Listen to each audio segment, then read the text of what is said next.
Overwhelming love and support ang ibinibigay ng U-mates sa magkakahiwalay na fanmate ng mga bida ng Born to Shine. Hiling nila magkaroon ng concert ang cast. Posible kaya ngang mangyari? Makichika kay Nelson Canlas. Unexpected para sa cast ng Born to Shine ang mainit na pagtangkilik ng kapuso viewers sa kanilang afternoon prime series. At ang malaking patunay daw nito ay ang mga fan meet nila sa iba't ibang venue sa mga nakaraang linggo. Ang fans na sinadya ang fan meet para makita sila. Kabisado rin ng songs ng Yumi at nakikising along.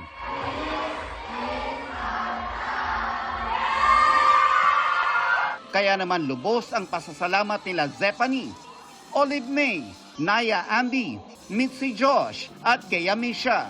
I think sobrang may beauty dun sa hindi mo in-expect.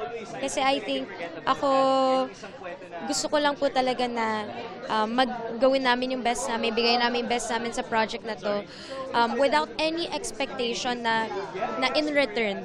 But I think ganun talaga mag-work yung mundo, yung si Lord. For me, this is just really one of my answered prayers talaga. The entire venue was jam-packed. Wherever we went, there were plenty of people. And the most, yung nakakataba ng puso, yung most overwhelming part is na people know our songs. They're singing along to our songs and they're dancing. They know each one of our characters. They know our lines. And as an actor, as a performer, of course, it inspires me also to do my best. Feeling tuloy ng U-mates ngayon, sana raw ay magkaroon ng concert ang cast. Hindi raw malayong mangyari ito ayon kay Nate na ginagampanan ni Michael Sager. Of course, maghahanda tayo doon, Tito Nelson. Ayun talaga pangarap ko, ma-experience ko din yan. And if with the Born to Shine cast, why not? Kilig din ang ilang piling U-mates last weekend dahil hindi lang nila nakasama ang isa sa mga stars ng kapuso musical drama na si Olive May sa isang separate event. Sinorpresa pa sila ng ka-love team niyang si Kobe Brown.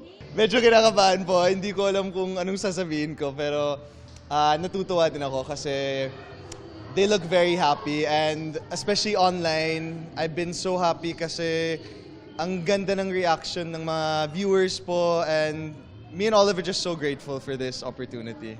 Hoy, Jenny! Ngayong umiinit na ang kwento ng Born to Shine, mas marami pa raw aabangan ang mga fans. Pag binabasa ko yung script, I'm like, oh my God, grabe, sobrang intense niya talaga. Lalo na ngayon na nalaman na ng mga tao na magkapatid kami ni Jenny, mas lalong hindi niya tanggap na sister niya si Jenny. So, marami pa siyang plans na para mahirapan si Jenny. Nelson Canlas, updated sa Showbiz Happening.